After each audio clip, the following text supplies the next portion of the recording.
Welcome to this class of fluid mechanics.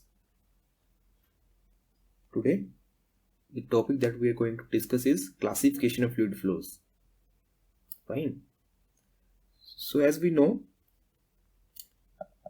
that while dealing with the subject of fluid mechanics,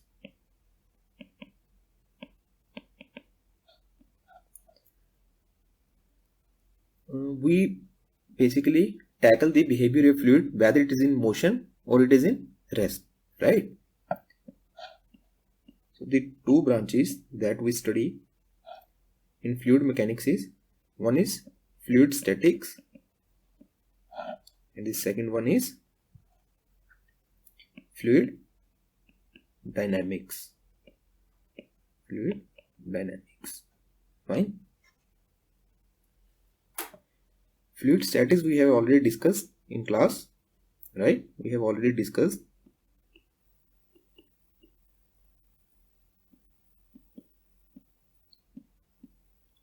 We have discussed various topics, right? Like we have discussed Balerion flotation, what is capillary reaction, what are the properties of fluid, right? Pascal's law, hydrostatic law, and various other things that are of importance in fluid statics we have already discussed in class. So now we are moving towards fluid dynamics.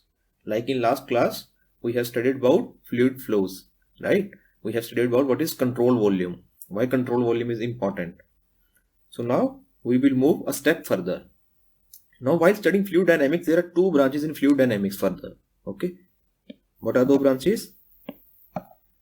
First one is fluid kinematics. First one is fluid kinematics and the second one is fluid kinetics. Fluid kinetics. Fine. Now in fluid kinematics we deal with various terms related to the motion. Fine. Like velocity, acceleration, or momentum, etc. Fine. While in fluid kinetics, we study about the cause of this motion. Cause of this motion.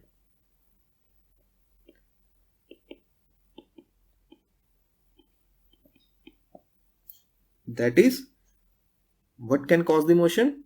Force. Right? There could be force, there could be torque,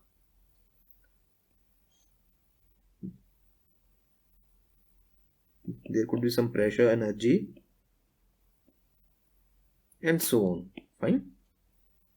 So basically in fluid mechanics, there are two parts. One is fluid statics, another is fluid dynamics. In fluid statics, we have already discussed in earlier classes.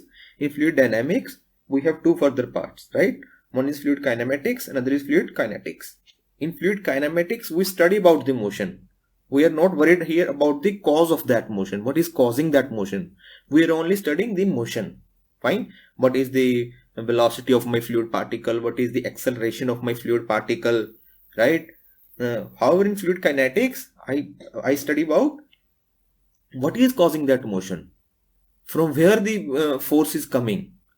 Fine. What is the pressure difference? Those things are coming in fluid kinetics. Right. So today our topic is, today's topic is classification of fluid flows. Classification of fluid flows. Right. So if we are going to study, right, like in last class I have already told you that from now on we are going to study the fluid flows, right, rather than the fluid in rest, right? So if we are going to study the fluid flows,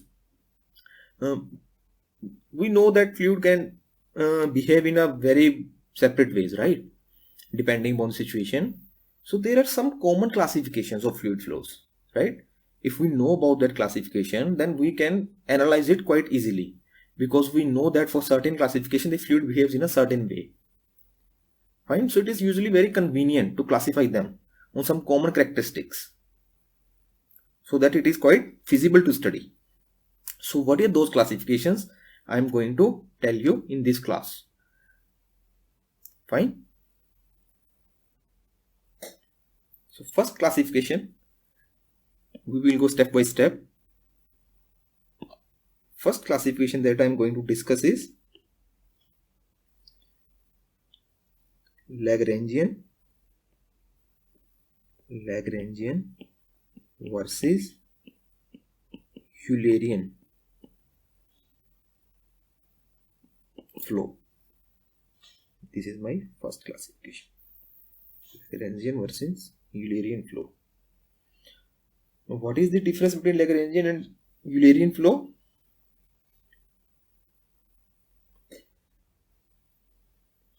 If we are interested, let's say here it is Lagrangian and here it's Eulerian. In Lagrangian flow, we are interested in particle. We are interested in particle, right? However, in Eulerian flow, we are interested in particular location, right? Like let's say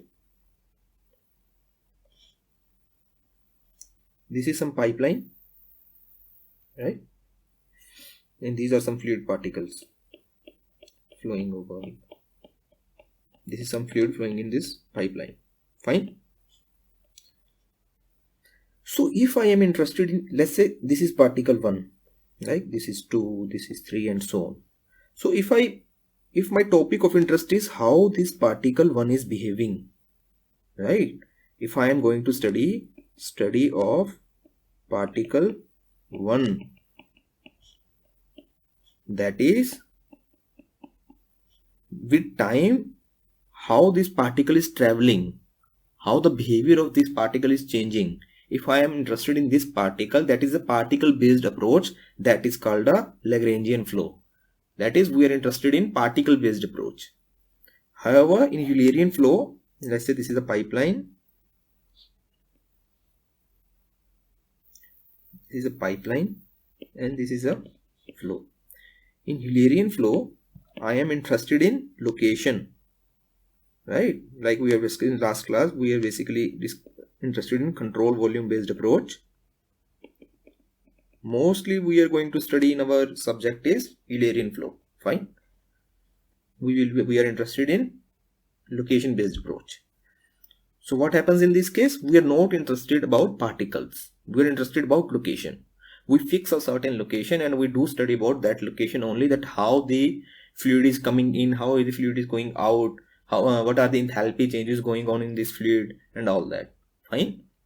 We are mostly interested in that location only, right? Like I fix this location, this one cross section and this is another cross section, and I am going to study the changes in my fluid between these both cross sections. I am not interested in that how my particular fluid particle is behaving. I am not interested in that.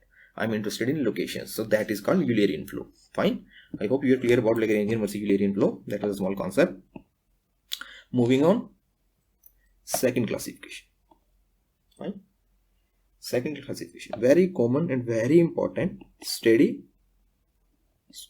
and unsteady flow. Steady and unsteady flow.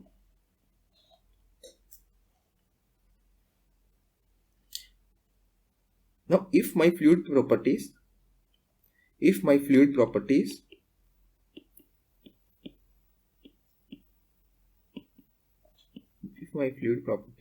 remain same with time, it implies steady flow.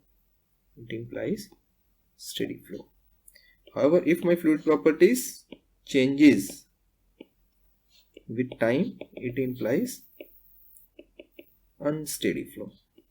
Fine. It implies unsteady flow. So if my properties are changing, Do keep in mind I am talking about time only. Fine.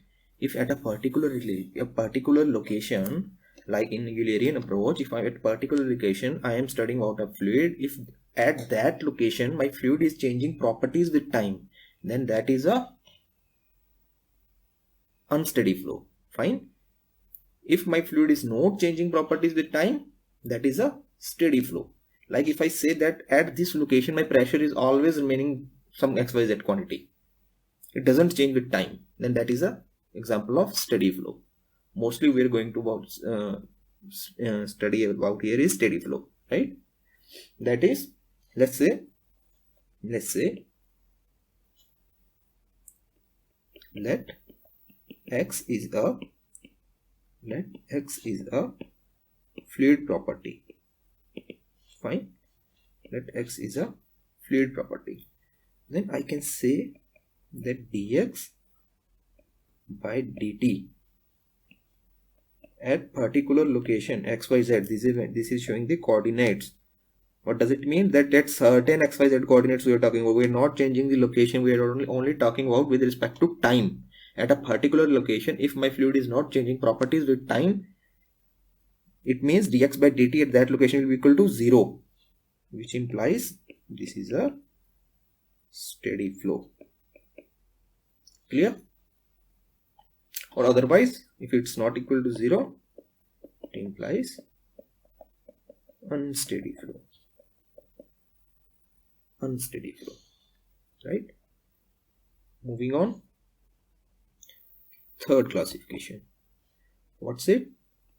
It's uniform and non-uniform flow. Uniform and non-uniform flow. It is quite similar, however very different, but yeah, in understanding. Like we have talked about steady and unsteady flow, the same way we are talking about uniform and non-uniform flow. Like what I said in a steady flow, steady and unsteady flow, I told dx by dt should be equal to 0 for steady flow. That is, my location was same but time was changing. But in uniform and non-uniform flow, at a certain time, I am here fixing the time. At a certain time, if at different locations my properties are same, then that is called uniform flow. Right? That is dx by ds at certain time. If this is equal to 0, it implies uniform flow. Uniform flow. If this is not equal to 0, it implies non-uniform flow. Non-uniform flow. Fine. Like let's say I will give a certain example to make it easier for you. Let's say this is my pipeline. Right? So I choose here two locations. This is my location 1, this is my location 2. Let's say I am talking about certain time. Let's say there is a time 3 p.m. Fine. At 3 p.m. I am taking the readings of these both locations 1 and 2. If the properties at 1 x1 is equal to x2, it implies uniform flow. It implies uniform flow. If x1 is not equal to x2, it implies non-uniform flow.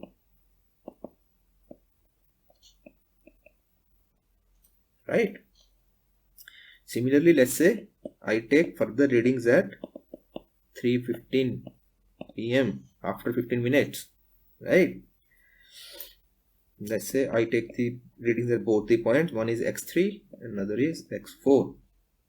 So if x1 is equal to x3 and x2 is equal to x4, it implies steady flow. Why? Because with time, even after 15 minutes at a certain location, if initial my reading was x1, now the reading is x3. If both are same, x1 is equal to x3, it implies steady flow. Fine. And similarly at location 2, my initial reading was x2.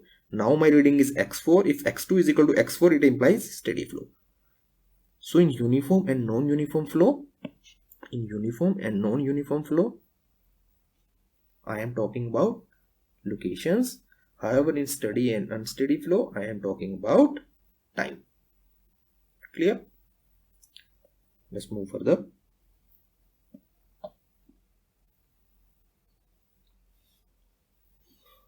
What next we have? Next we have is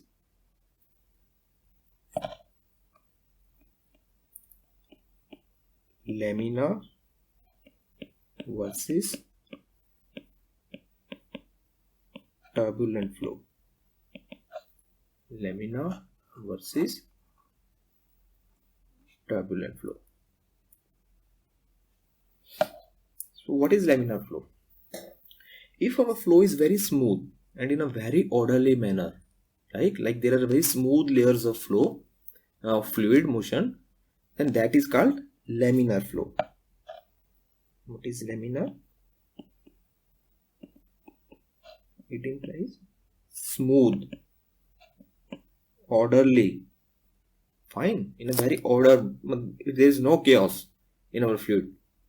Fine. Layers, you can see fine layers floating over each other. There are fine layers. There is no intermixing of layers with each other.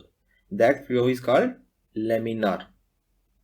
Fine, laminar. That is why we call laminates, right? In a laminar flow, there are certain laminas like this. This is fluid flow. There is no intermixing of laminas. Fluid is flowing in certain laminas one over the another. Fine, that is called laminar flow. However, in turbulent flow, this is a very chaotic flow, highly disordered. Right? This is highly disordered, chaotic. Fine. This is a very highly disordered flow. This is called a turbulent flow. Like you can say there is an intermixing of all the layers with each other. Fine. A very disturbed flow basically. So this is a turbulent flow. Fine. Generally at high velocities and a fluid having low viscosities and high velocities, fluid is generally show the turbulent behavior. However, at low velocities and high viscosities, fluid show laminar behavior. Fine. Here also come a very important concept. I will not go into detail of that, but yeah, I will just mention the name here as it's very important. That is Reynolds number. Fine. Reynolds number. So the value of Reynolds number basically shows us whether my flow is laminar or turbulent. If I know the value of Reynolds number, it has a certain value for a certain fluid flow. If I know the value of Reynolds number, I can say that whether my fluid is showing the laminar flow or turbulent flow. Fine. We will discuss about this in further classes. Let's leave it here only.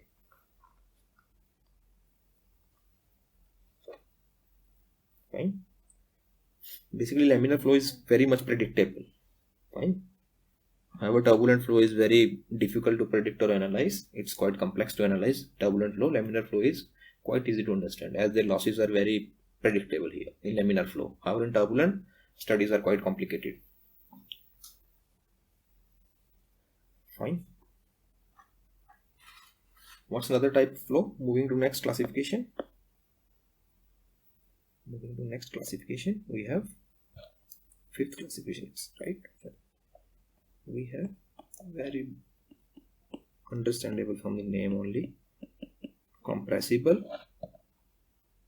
and incompressible. Compressible and incompressible flow. Fine.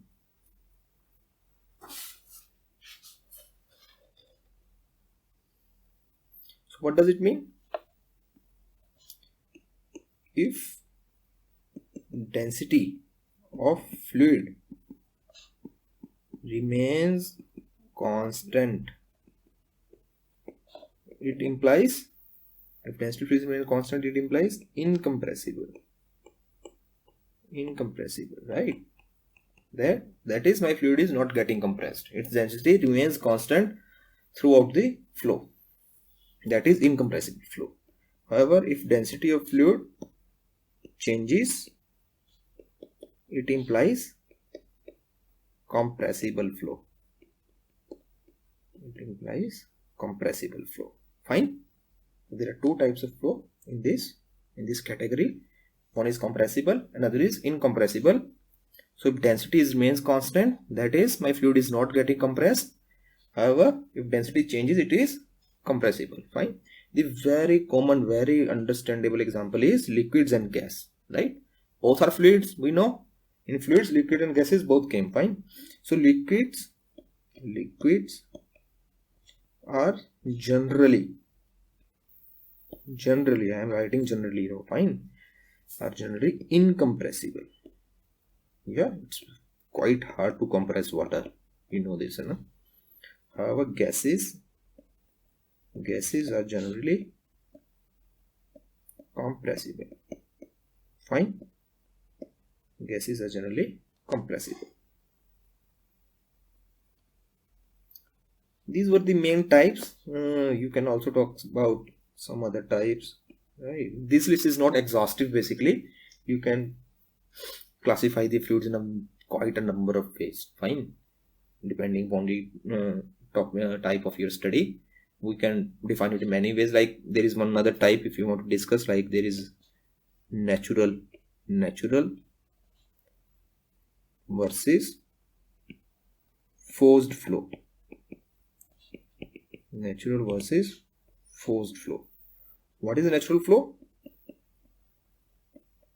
What is a natural flow? Where there is no external force is applied, right? Like there is no pump.